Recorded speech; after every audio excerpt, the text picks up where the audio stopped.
वासियों को ग्राम अधिकार भी मिलता है, फिर उनको गांव से निष्कासन भी किया जा रहा है और उनकी जमीन खरीद के बेच दे रहे दलालों को। ये कौन?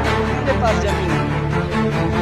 मैं किराए के मकान में 5 साल से रह रहा हूँ, 10 साल से रह रहा हूँ। मेरे पास मैं अपने बच्चों के फ्यूचर के लिए यहाँ तक आया हूँ। मेरे आदिवासी के जितने भी बेटियाँ हैं उनको अच्छी शिक्षा दी जाए। और देखिए, इस समय दिल्ली के जंतर मंतर पे मौजूद हैं और भारत के हर राज्य से यहाँ पे जो है लोग पहुँच रहे हैं समर्थन के लिए, जानने का प्रयास करते हैं कहाँ से आए हैं, कहाँ से हैं।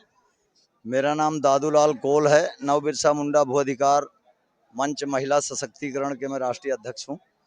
मैं रीवा डिस्ट्रिक्ट मध्य प्रदेश एमपी से आया हूँ और जो ये धरना चल रहा है आज 22 दिनों से, ये लाठी डंडे हाथ में लेके मतलब क्या मैसेज दे रहे हैं? ये मैसेज सिर्फ न्याय का डंडा है। जिधर जाता है ये न्याय की ही बात करता है। तो हम लोग, ये हमारा अधिकार भी है और ये हमारा सुरक्षा भी है। तो आत्म सुरक्षा के लिए हमारा ये डंडा नहीं कह सकते हैं, बल्कि मैं इसको ये बोलता हूँ कि ये मेरे राजाओं की छड़ी है। तो ये हमारा कोर्ट से लेकर के पुलिस डिपार्टमेंट से लेकर तमाम ये स्वतंत्र डंडा, जिसे बिरसा जी स्वतंत्र सैनानिक थे, उसी तरह से ये नौसेना हमारी टीम है। तो उसका ये आत्मरक्षा सुरक्षा डंडा है, बाकी तो कोई और चीज है नहीं। बाकी ये कार्ड है बिरसा जी का। अच्छा, ये जो लिखा हुआ है नव बिरसा मुंडा भूमि अधिकार जागृति एवं महिला सशक्तिकरण, जी, आप इसके लिए काम करते हैं? इसी के लिए काम करता हूँ और युवाओं का साथ साथ मदद करता हूँ। अच्छा, कौन कौन से महिला को आप सहायता करते हैं? महिलाओं को जैसे जमीनी मुद्दे हो गए। हाँ, बोलिए बोलिए। ये बाइट है। महिला को, एक तो भूमिहीन महिलाएं जितनी हैं, मैं उनकी जमीन के लिए लड़ाई लड़ता हूं कि उनको सर छुपाने के लिए उनको 30 डिसमिल जमीन मिले और साथ ही नागरिकता उनको पट्टा मिले, जिससे आए दिन जो घर गिराया जा रहा है, राजनीति की जा रही है, काली राजनीति हम कह सकते हैं, तो ये ना हो। लोगों को अधिकार देने के लिए मोदी सरकार बोली थी, लेकिन अभी तक अधिकार नहीं मिल रहे हैं। तो सरकार से मेरी अपील है कि अगर इतनी नुकसान हुई, इतनी चोरियां हुई, दलाली हुई, घर गिरे, लोग मरे, अभी भी वक्त है कि अगर सरकार न्याय पे शुरू हो जाए तो लोगों को नागरिकता अधिकार दे और साथ में महिलाओं को पट्टा देकर उन्हें स्वावलंबी बनाने की प्रक्रिया शुरू करे। एक तो ये मांगे हैं। दूसरा, जो बहन बेटियों के साथ आए दिन अत्याचार हो रहा, उनको थानों में जाती हैं, सुरक्षा नहीं मिलता। तो सबसे बड़ा मुद्दा मेरा ये लड़ने का है बहन बेटियों के प्रति, कि उनको कम से कम सुनवाई हो, उनको न्याय मिले और समय पे मिले। तो दूसरा मुद्दा ये है। तीसरा मुद्दा जल जंगल जमीन, जो हमारे बाप दादाओं ने अंग्रेजों से लड़े, मुगलों से लड़े और जमीनों को आज तक बचा के आदिवासियों ने रखा है। आज आदिवासियों के ऊपर आए दिन प्रताड़ना कर रही है सरकार स्थानीय, उनको घर गिराकर उनको जंगलों से निकाला जा रहा, बड़े बड़े उद्योगपतियों को जमीनें दी जा रही। मैं पूछना चाहता हूं, ग्राम सभा का ये उल्लंघन क्यों किया जा रहा है? ग्राम वासियों को ग्राम अधिकार भी मिलता है, फिर उनको गांव से निष्कासन भी किया जा रहा है और उनकी जमीन खरीद के बेच दे रहे दलालों को। तो ये कौन सा न्याय है? इसलिए मैं उस पर भी लड़ता हूं कि ऐसा नहीं होना चाहिए। जो पहले से बसा है उसे पट्टा दिया जाए, रजिस्ट्री किया जाए, और जो नहीं है उनके पास जमीन, तो उन्हें 30 डिसमिल देकर उनको बसाहट कराई जाए। बोलने वाला तो बहुत बोलते हैं कि महिला का विकास करते हैं, फेंकने वाला तो एकदम फेंकते हैं। जी जी हकीकत जमीन पर दिखता है। हैं? जी जी। राष्ट्रीय महिला आयोग हो गया, महिला सशक्तिकरण हो गया, हाँ। क्या पुलिस थाना हो गया, क्या महिलाओं के लिए काम होता है? उसके अधिकार को दिलाया जाता है? नहीं, नहीं, बिल्कुल नहीं दिलाया जाता, क्योंकि मैं उसका स्वयं अगुवा हूँ, काम कर रहा हूँ। आप देखिए, मंदिर मस्जिद रेलवे स्टेशन सार्वजनिक स्थान पर महिलाएं बच्चे बुजुर्ग जो है वो भीख मांगने के लिए मजबूर हो जाते हैं। क्या उस शौक से भीख मांगते हैं? नहीं, शौक से कोई भी नहीं चलिए, भीख आपसे मांगता। ये भी हम आपको दावा करते हैं, दिल्ली के जंतर मंतर से हम जी हैं, जो 100 आदमी भिक्षुक भीख मांगते हैं बैठकर, जी जी उसमें से 20 आदमी ऐसे भी लोग हैं जो शौक से मांगते हैं। जी जी। लेकिन हाँ, दोनों चीज है। दोनों चीज है। सबको आप नहीं बोल सकते हैं कि शौक से सब भीख मांगता है। नहीं, शौक से नहीं। मजबूरी, उसका भी परिवार है, वो भी अपने परिवार के साथ रहना चाहता है। अगर उसकी समस्याओं को, उसका हक अगर दिला दिया जाए तब तो वो भीख क्यों मांगेगा जब क्यों उसको क्यों अधिकार मांगेगा? मिल जाएगा? क्यों मांगेंगे ऐसे घूम घूम तो के? इसमें मैं बोलना ये चाहता हूँ कि इसमें दो प्रकार के लोग हैं। हम्म, एक तो मजबूर बस भीख मांगता है, हम्म, और एक जो तबके के वो लोग हैं जिनसे काम नहीं होता इस घामे में, वो भीख मांगता है। हम्म।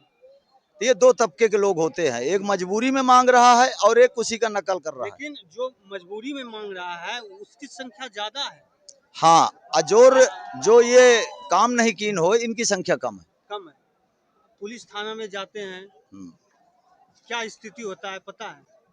अब थाना, आप थाना में इस समय बुद्धिजीवी व्यक्ति हो, आप सामाजिक व्यक्ति हैं जी जी, और नेता है, कोई भी व्यक्ति हो, अगर किसी पीड़ित के साथ थाना वाला अगर गलत कर दे तो कोई नहीं जाता है साथ में, कोई नहीं जाता है, क्योंकि डर लगता है उसे भी मार देगा। जी जी। मोबाइल छीना जाता है या पत्रकार नेता सबको।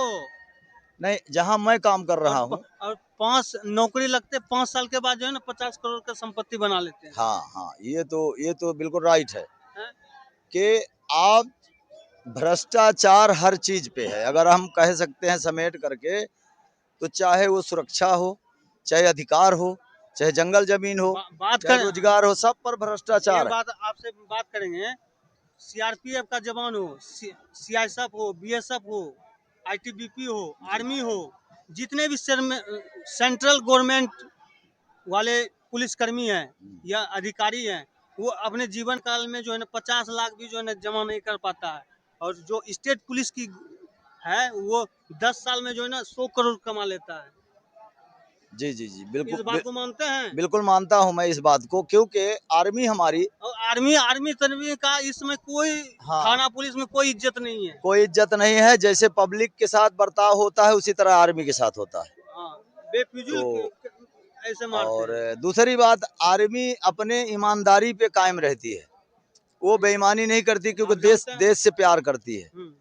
लेकिन पुलिस क्या है कि कुल पुलिस को तो मैं नहीं कह नहीं सकता, सारे स्कूल, हाँ हम भी लेकिन दोषी नहीं कुछ देते हैं, ऐसे होते हैं, मैं भी सारे पुलिसकर्मी को दोषी नहीं देता हाँ, हूँ, कुछ ऐसे हैं कुछ जो, न्यायिक लेकिन भी हैं उसमें भी, हाँ न्यायिक भी कुछ न्याय करते हैं, तो कुछ उसमें जो है सिर्फ रुपया बटोरते हैं और पूरे खाकी को बदनाम करते हैं। बदनाम करते हैं। बदनाम तो पूरे होते हैं, पर हैं कुछ ही लोग, कुछ ही लोग है, कुछ ही लोग जो नेताओं से ज्यादा चिपके हुए पुलिस वाले हैं, वही ये कार्य करते हैं। अगर बाकी समय पर कार्रवाई होती है तो ये स्थिति नहीं होगी। हाँ, और समय पे आप अगर, जो ये तस्वीर देख रहे हैं, ये देखिए, अगर हमसे गलती हुआ है, अगर हम गलती को स्वीकारते हैं तो उससे समस्या का समाधान होगा, लोगों का भला होगा। बिल्कुल, और गलती स्वीकारने से हम छोटा नहीं हो जाएंगे, ना ना ना ना, जो है बिल्कुल, तो आपको है ही है, लेकिन लोगों को जो है ना समाधान मिलेगा, हाँ हाँ। यही स्थिति है।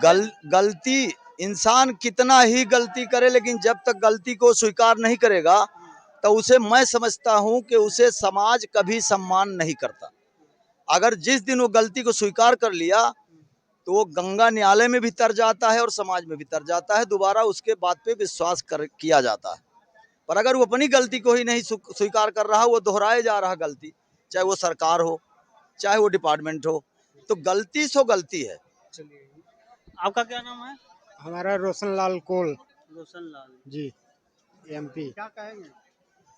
बस यही संगठन में आए हैं हम भी बैठक में जी, यही जल जंगल जमीन के लिए। पढ़ाई वढ़ाई किए हैं? पढ़ाई तो नहीं किए हैं पढ़ाई नहीं किए? जी, नहीं ये सभी आदिवासी समुदाय के लोग हैं जी, ना? जी शिक्षा, गांव में शिक्षा मिलती है? जी, होगा कुछ नहीं मिलता है गांव में, बस हैं? सरकारी स्कूल भी खत्म हो गए, कोई भी सब गिरी हुई है, स्कूल भी नहीं चलती है सही ढंग से नहीं। जी। न मिले के पास पानी है, न पीने का, न रोड है, न घर है, न द्वार है, बस ऐसे हम लोग रह रहे हैं, बिता रहे हैं जी।